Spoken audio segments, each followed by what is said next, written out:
Hi everyone, it's Onyx again.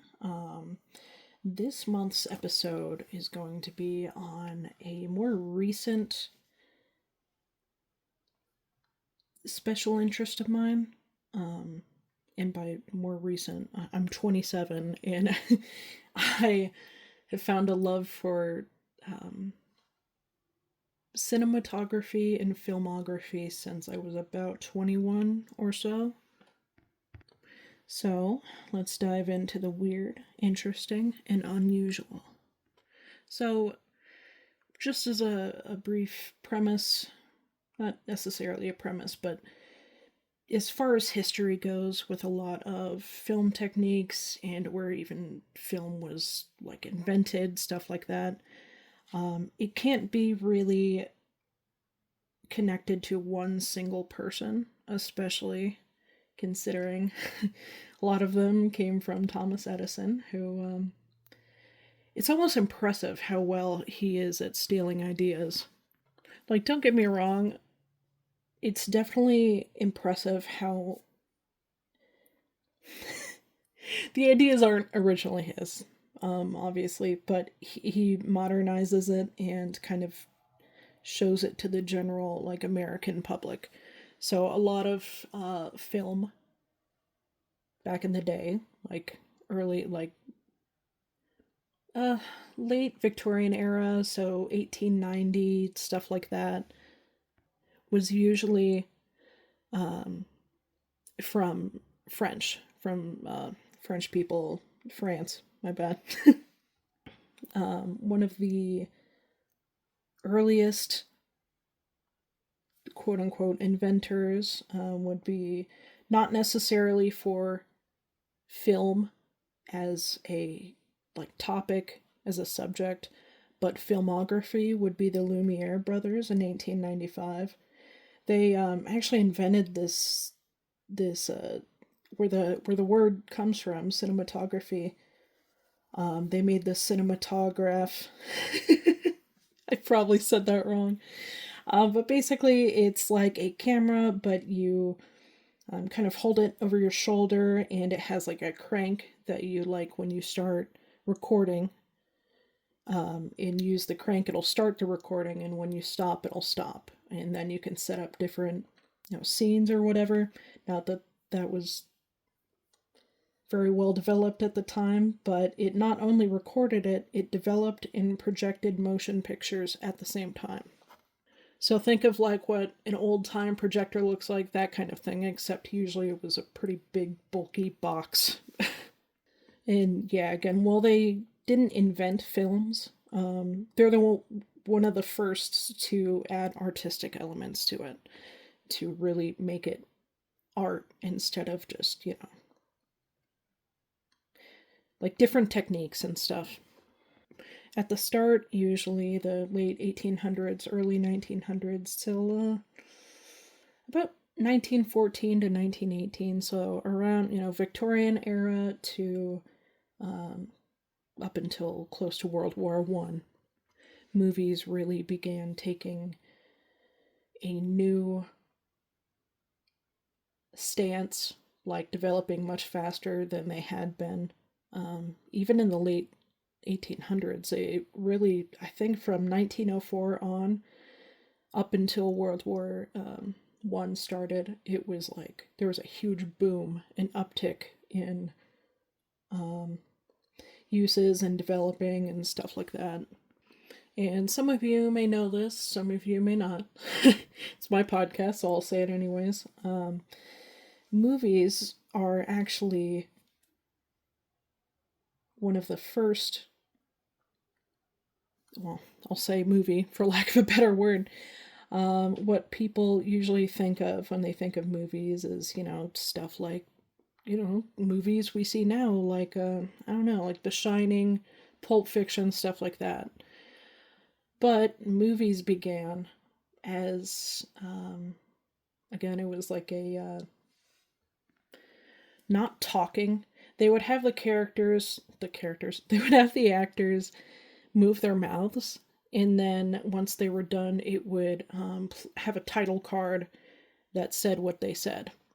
And then they started making talkies, which is movies, but we, for some reason, we took the term movie instead of talkie, which honestly I think that's really. I'd much rather call a movie a talkie. I just think that's really funny. In fact, one of the first well known, at least well taught, like well accessible to watch, which is they started really short, which makes a lot of sense. I mean, this was the beginning of everything movie related. It would start at most, it would be 20 minutes, but a lot of them were 10 to 15 minutes. And one of the biggest films that kind of introduced this whole, it was a movie, didn't have any voice in it. It had, like, cards and everything. But one of the first movies that really had an artistic element to it was invented, but well, invented was produced by the Edison Company, so who knows if it wasn't stolen or not. There's a lot of big debate on that, so. But it's called The Great Train Robbery. It was made in 1903, and they use a film technique called the stop trick, where the actor would be replaced with a dummy. So I think there's a scene when they get on the train. Well, before that, let me explain the plot. Basically, a gang of bandits stop and rob a steam train when it's at a station. The train starts going, but they're still on there, and then they eventually make it off of the train on horses and stuff, and they go past a mountainous, like, landscape or region before locals catch them and they're brought to justice. This movie, I don't know how to explain it, other than it's oh, it's a movie. Going back to the whole stop trick thing, when they were in the train, they had an actor enter through the train window, and then as he raised his fist to, like, punch the other actor, it stopped for a frame. Like, there was a black frame, and then it went back, and the actor was, like, punching a bag of, I think it was like a pillow or something. And then it moved to like a black frame, and then back, and the actor who was beat up, quote unquote, was laying on the ground. It was atrocious. I love it. Pretty sure it's on YouTube. If it is, I will put the link in the description. I There's just something so good about it. It's so good. Weirdly enough, Porter, one of the workers at the Edison Company, was probably one of the larger producers, directors, directors. The Edison company themselves was the producer, but he started implementing different tricks, which with film, like actual film, not like being recorded on a well, yeah, being recorded on a camera, but um, like the just the film. He would splice different scenes from older movies in with this, and make it, obviously at first it wasn't very, it was very jagged. You could tell that he added different scenes together by, cutting out different ones. But as time grew on, he became better at it. There wasn't like a black frame to, the next cutaway or anything. Um, he also was one of the first to use both outdoor and staged indoor, like outdoor, but it was, he like painted the wall or something to make it look like it was outdoors, but it was in places that they couldn't record, like a jungle. I think at one point there was a movie where it was like they were on the moon, all painted. Obviously didn't look that good, but he was like, he railroaded a lot of this, so.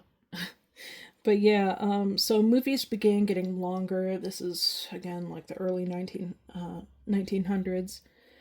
And they became talkies, quote unquote. Although it was universally named movies instead. Again, I don't know why, but there was a huge uptick in development, like I said, in the early 1900s, where the length and productivity was like elongated to about 90 minutes, I think, was the studio like standard.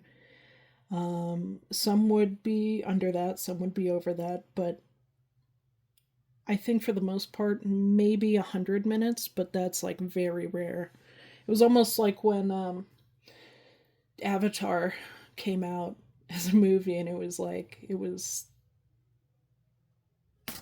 seen as like I think it was either yeah, no, it was Avatar. It was like one of the longest movies at the time when it came out. I remember my brother had talked to me when he came home after seeing it and saying I had a tough time sitting there for like 3 hours. I said, yeah, me and my ADHD, I wouldn't be able to do that either. And kind of feeding off that idea, when they got longer and more production, more time and effort and money was put towards production, um, they started developing more film techniques and started being invented around again early 1900s. I think 1907. Yes, 1907 was the low key lighting, which is one of the first techniques that people used. It wasn't even really a way to film it. It was the lighting being used. So they basically frames where the lighting is primarily dark for the intended effect of looking scary. Again, back then, scary was, they didn't even have jump scares back then, but, still, it gave a scary effect. When it starts getting to, so completely cutting away the Victorian era, so the start of 1900 up to early to mid 1900s, some of the influential techniques were things like close ups. Every film has one. It's like film 101, showing people close up instead of the usual full body shots that they used to. And they use things like trick photography, which was used for like stop motion animation. So like around when Disney was made, where they would either that or they would layer multiple strips of film to combine images and reverse the footage. So different techniques that have never been seen before, really making it an art instead of just like you know there's no it's only the filming, not the editing kind of thing. Matte paintings again, with Porter. He made backgrounds for impossible shoots, like on the moon again. The iris shot. This one is surprisingly, I didn't think it was invented this early, but I guess it was. Basically, a mask was held in front of the camera lens to convey like waking up or blinking. Um, it was super weird. I mean, it was very weird at the time, but it definitely, I mean, it had the intended effect to make you feel like you're the person or you're in the movie. There's also trucking shots, which there are more modern versions of this, usually used with things like dollies, which are things that stable. It has wheels on it, and you have the movie camera, and you're like following people, so it keeps it stable in an all in one shot instead of someone like trying to hold it the best they can without shaking. So it's the with trucking shots, they would place a camera on a moving vehicle and have the vehicle go, and then they would have like taken the let's say it was like the Great Train Robbery, where the horses were running up to pick the bandits. Like some bandits were on their horses running up to the train to pick the other bandits up that were still on the train. Uh, and on the train, the camera would be there, like filming it, so it looked like you were it looked more like a movie, not like, point of view, which is nice sometimes. I like that. There's also more modern techniques, things like extreme long shot. Um, these are to show the sheer size difference of objects, and they're usually transition shots, so like things from one scene to another. They'll have like a dude standing right next to a redwood tree, and like it kind of pans out. It's that, like that. There's also the bird's eye shot. It's the same, except so it follows you, but it's from high up. Usually, in the very beginning, they would use like cranes, like really expensive, like construction stuff. Um, then there's the long shot, which is a closer version of extreme long shot, usually used when showing two people. So in early film, they usually only showed, if they did show two people, it would be full bodies of them. It wouldn't be like, just one person or very artistic, honestly. There were a lot of westerns had this technique. This next one, the extreme close up, and it usually zooms into someone's eyes as they're looking back and forth, and it's used very sparingly, especially when it was first invented to convey more like importance or intensity to a scene. So it's like, with westerns, you're thinking if you should, pull out, draw a gun or whatever, and you're looking at the other people's movements, just that kind of stuff. Now we're getting to some of my favorite my favorite shots in cinematography. So the more artful ones, um, this movie is actually one of my favorite old movies. It's called The Cabinet of Dr. Caligari, and it uses one of the more famous techniques. Um, well, let's begin with the plot. So, man voluntarily stays in an asylum. He ends up losing his sanity. I think when he goes into the asylum, it's for like research. He lives like everyone else does in the asylum, and he ends up going crazy. And that was where the first use of one of the first uses of the Dutch angle, which, by the way, if you go on Google, search it up, and your screen will start turning on the side very much. I think it's so cool, like the Dutch angle. So, in shots where a character is either drunk or like mentally spiraling in some way, it'll use a Dutch angle, and you'll see them like blindly groping around, like trying to hold onto the walls, stuff like that. It makes you feel almost nauseous. It does, honestly, it conveys, as a someone who's crazy. It's horrible. But yeah, as someone, it definitely hits home. It's very artful. I love it. Some of the more artful shots are things like the over the shoulder. So it's like the foreground, like the character closest to us, the actor closest to us, it kind of blurs their shoulder and head, but it focuses on the other actor in the background, and it's used to be more like to place you in the movie, to have it more like be more like a point of view sort of thing, to make you feel like you're in it, which is really, I mean, it's very hit or miss. There's a lot of movies that really are good with that, and other ones where it's like, oh, I feel better watching it from afar.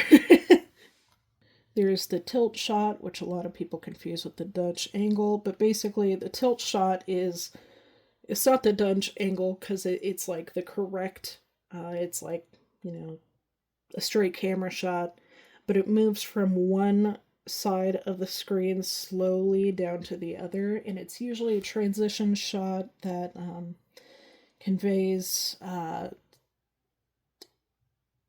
sl- usually a transitioner or to show something significant at the end of the movie, or like, you'll see like some examples are like you'll see like an actor looking terrified from his like profile view, and you see him looking on the ground and the camera moves to what he's looking at, and it's, like a dead body or something. Very artful, very cool. Now we're getting more modern. The tracking shot is so an example is, in The Shining, where Danny Torrance, when he's riding his tricycle along the hallway of the hotel, the camera follows him, and again, it's given the effect like you're in the movie. And movies, especially horror movies or like thrillers like The Shining, it works very well because it gives a whole new like fear. You feel like you're there, and you jump and stuff like that. The more patented shots, ones that directors came up with themselves, which is honestly impressive. A lot of them build off of each other, and it's still a developing thing, surprisingly. But usually, when you think of like patented, quote unquote, Wes Anderson, he usually shows like a symmetrical shot. So sometimes it'll be like a version of the tilt shot where it goes from one screen or from one side of the screen to the other, but it's like from the top to the bottom, perfectly symmetrical. And it usually conveys like control, or artificial control. So you think the character is like, you think the character, sorry, I keep saying that. You think the actor is like in control, and he has a grip on reality, but then it shows, oh, that's what he thought. That it's not that. As much as I hate Quentin Tarantino as a person, his filmography is amazing. He invented the trunk shot, which is basically shows a distorted, kind of tilted view, a worm's eye view, when actors are looking in the trunk of a car, or sometimes it will be the opposite way, so the actor will open up the trunk and you'll see it like that. An example would be like Pulp Fiction, when Jules and Vincent retrieve their shotguns from the trunk of the car. It opens up, and you see them open the trunk up. It's very used a lot, but especially in Quentin Tarantino's movies. Zack Snyder uses slow motion to add importance to a scene. The reason I'm kind of laughing at this is, love him, love his work, but he overuses this so much it has become a meme. Like, people are like, oh, ready to go see the Zack Snyder movie. It's gonna be it's gonna be an hour longer because he has to add in all these slow-mo scenes. There are definitely like very, very good movies from him though that use that, even if it's more than once in there. It's very well portrayed. Then we have Steven Spielberg. He's actually really good with the one take shots from. So you would have like an extreme close up, a close up, um,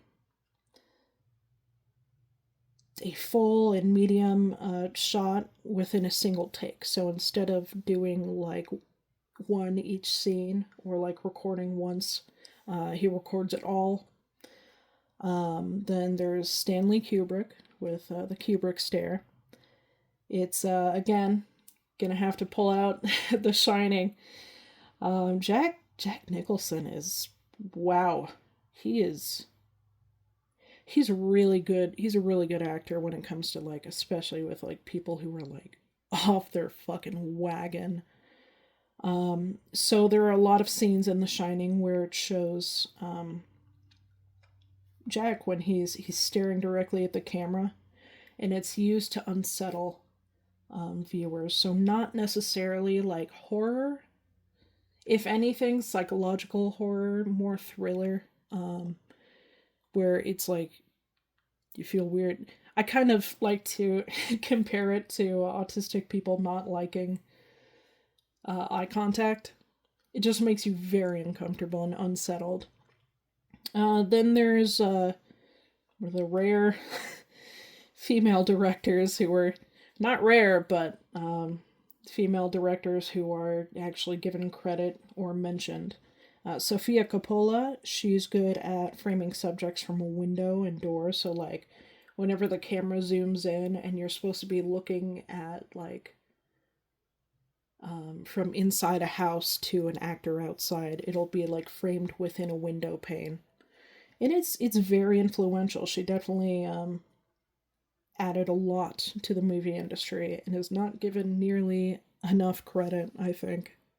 Then there's Paul Thomas Anderson. There's not much I can say on him just because the way you'd have to watch the scenes instead of me explaining it. So definitely look up Paul Thomas Anderson on YouTube. There's plenty of scenes from his movies that convey it, but basically a long, kind of stylized from him, shots that are deliberate and carefully choreographed. So he was seen as what a lot of people in the film industry, I mean, if there is a shot in a movie, it's not for fluff. There is a reason. There is something there that you need to take away. That's why I like watching the same movies like 4 or 5 times, because I find something different each time that ties to the plot. He's very good at that. Then there's Spike Lee, which a lot of people don't know, but he I don't want to say invented. He was very well known for using the dolly shot, which is, again, as I said earlier, mounting the camera on a dolly, which you just kind of like push forward and it's very static or very fluid. It's not jerky like, when people had to do it like holding the camera themselves. And then, oh my goodness, one of my favorites, even though it is used to hell and back, it will always be one of my favorites, is the Hitchcock pole. Just because of how impressive the camera work has to be. So, if you've never seen a Hitchcock pole, definitely look it up. But the best way I can explain it is it's used to convey, like, oh my gosh, reality hit me like a flatbed truck. It zooms into the actor and then zooms in and at a different speed and stuff in the background. It very, very good camera work. I'm just always impressed with it. Um, and even though there's all these good techniques, I also like low budget movies, believe it or not. Even though I am a film buff, I love The Blair Witch Trial. I love Cloverfield. A lot that are like, like Paranormal Activity is probably the biggest one people think of, where literally the actors are also the cameramen. It's good. It's good because especially if it's like something scary, or like, there's something in the background that the camera captures, but the person recording doesn't. It's usually used as like home video footage, stuff like that. Or there's also, in Paranormal Activity, they have the cameras up in like the corner, like where you would put, like a ring camera or whatever. Um, so yeah, Blair Witch was the one I had first seen with that, and then with, um, I have to say, Paranormal Activity 3 has got to be my favorite out of like all, I think 6 or 7. They really should have stopped at 3. Just because it kind of, we're really beating a dead horse with this, but the stepdad in the movie, I'll use that term very loosely. He he loves filmography, so I wasn't surprised. Well, I was pleasantly surprised by the use of different film techniques, even though it was meant only to have, because he lives in this large house and he's like a wedding uh, photographer and, you know, records wedding days and stuff. So he ended up putting, it's like a like a cheap, it's giving, oh, you want a dolly shot? We have a dolly shot at home. He basically takes apart this fan, this one that like rotates back and forth, you know, but puts the camera on there. In their use of different jump scares or just unsettling footage, anytime those scenes come up, I have to like pause at every frame because there is something I would miss. There's something that is just all the details, even, are so impressive in those shots. They have, you know, the freaking what's her name, the babysitter who had a crush on the dad, and then after babysitting this one night, she's doing her homework down in like the takes place in the 80s, so of course it's always bulky cameras. In every camera she's like hi to like the dad only. It's super weird, but she's very 80s coded. She's got, you know, the hair and everything. But she's doing her homework, and then the camera pans over, well, like the fan rotator thing goes to the stairs and then back to the kitchen, and each time there is a new thing to look at. And at the end of this scene there is a because before this she was wearing like a sheet over herself to be like a ghost, and then a person wearing a sheet appears behind her, and when she looks behind her, the because she feels something weird, the sheet drops and she's like, what the, like she didn't even see that it was up. It just stuff like that. It was really, really cool. I will now talk about some of, I only put two just because I will go off on these.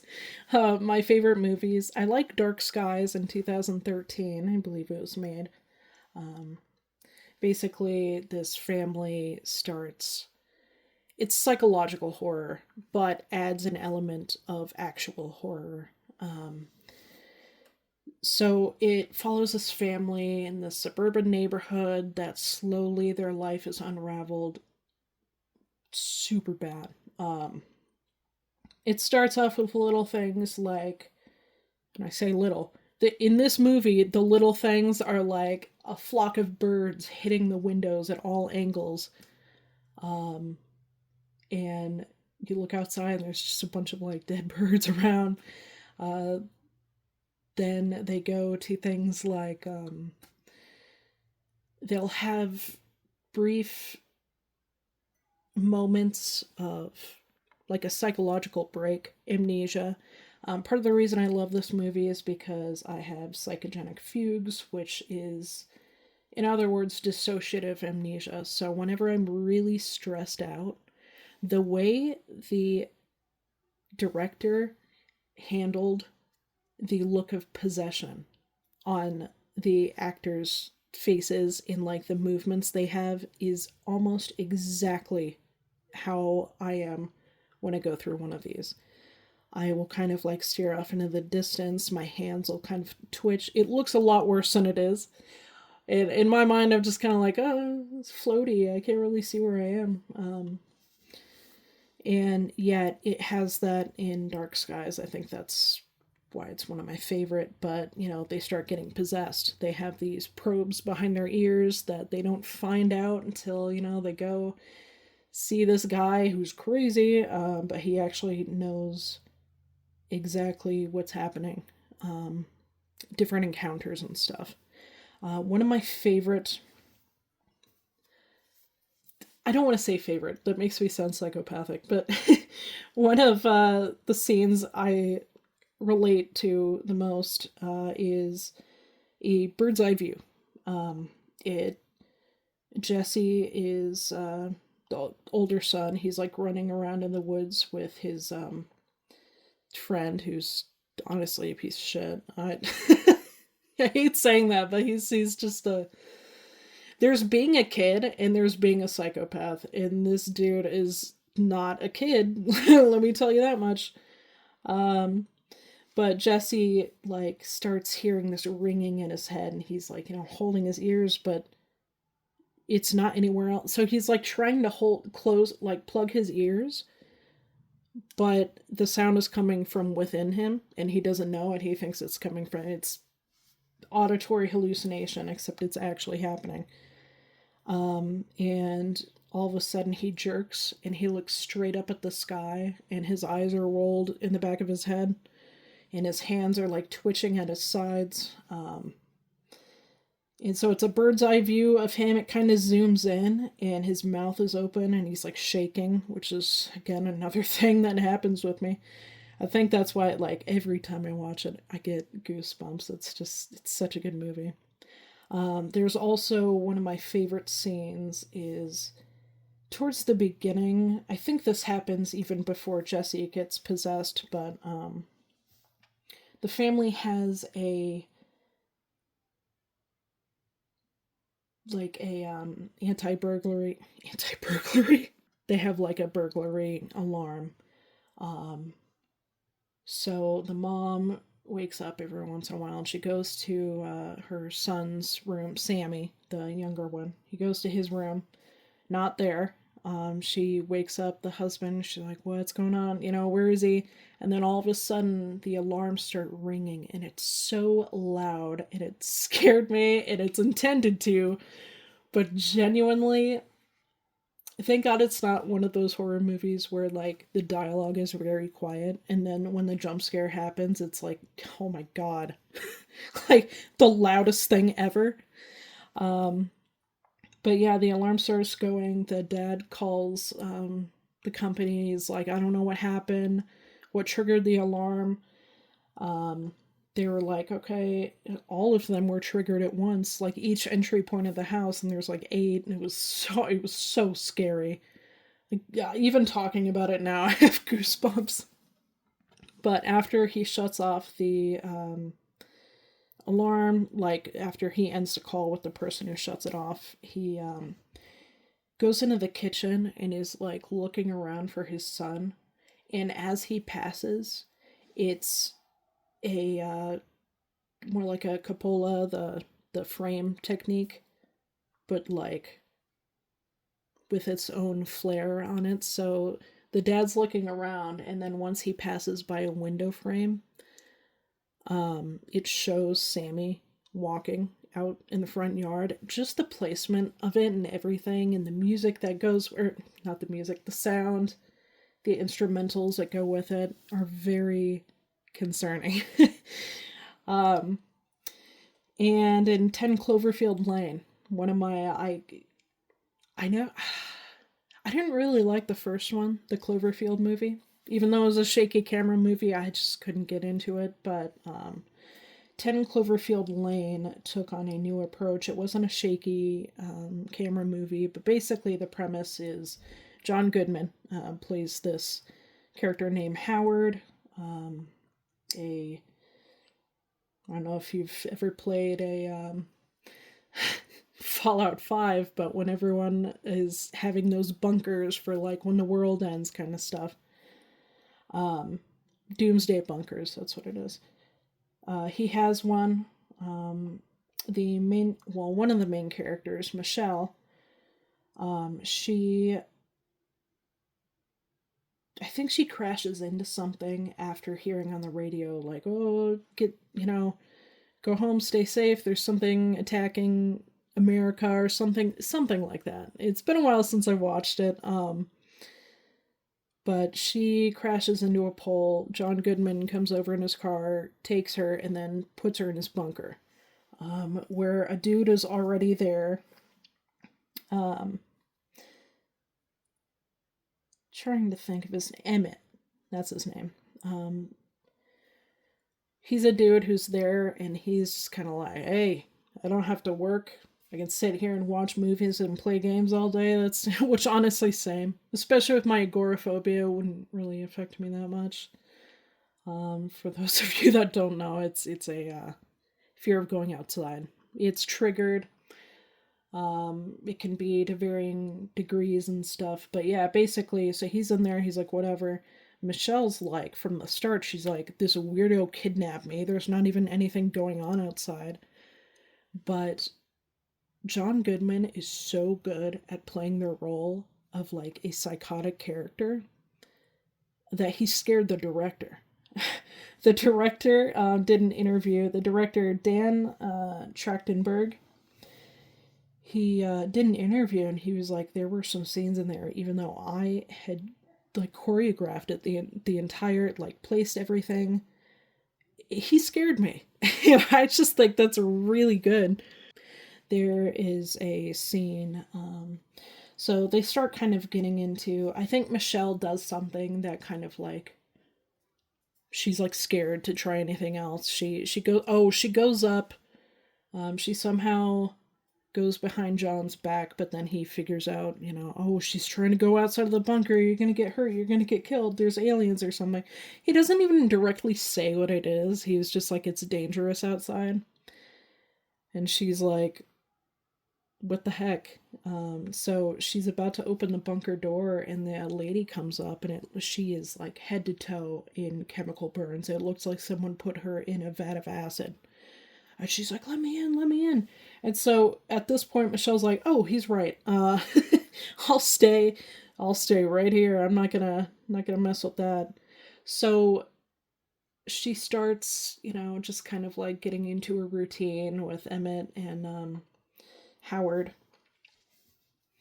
And it goes between being really like I don't want I don't want to say a father daughter because it gets kind of weird, but more like a mentor, I guess, family friend, I suppose, where she gets to know all these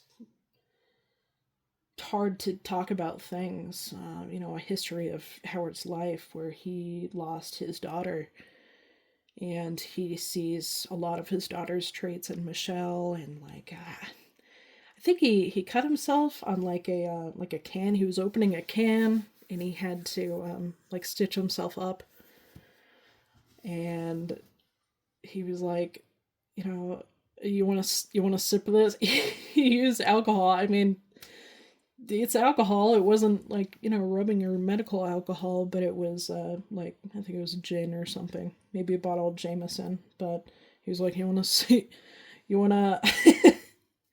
You want a swig of this? After he had poured some on his cut, and he was like so stone cold. I don't even think he flinched at it.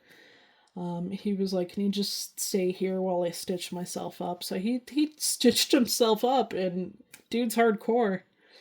And that's where she starts, learning more about him and getting closer. And then there's one scene where he says something very, I don't want to say peculiar. It's concerning. He says something that's like, she questions his sanity. Like, is okay. I saw that one lady out there, but he's saying things that I didn't even hear on the radio. And she goes back and forth between being like kind of lucid, where she's like, okay, we need to get out of this bunker. This man is crazy. And then other scenes where she's like, oh, he's not that bad. He's probably, I mean, he hasn't killed me yet, so he's probably okay. um, and this all comes up to a scene where um, the shot of it is so well put. So it's kind of like Wes Anderson, where it's very clinical. It moves from the top down to the bottom. It shows a long, like, dinner table, kind of, Last Supper esque. Not that big, obviously, but and John Howard is sitting at one end of the table. Then Emmett is sitting at the other end of the table, and Emmett is like the kind of like he consoles everyone. Like if she starts feeling crazy, he talks to her and he's like, "Oh, it's okay, it's okay." And so at one end of the table, it's like you can stay here. It'll be okay. He's safe. And at the other end, um, is Howard, where he's like actually insane.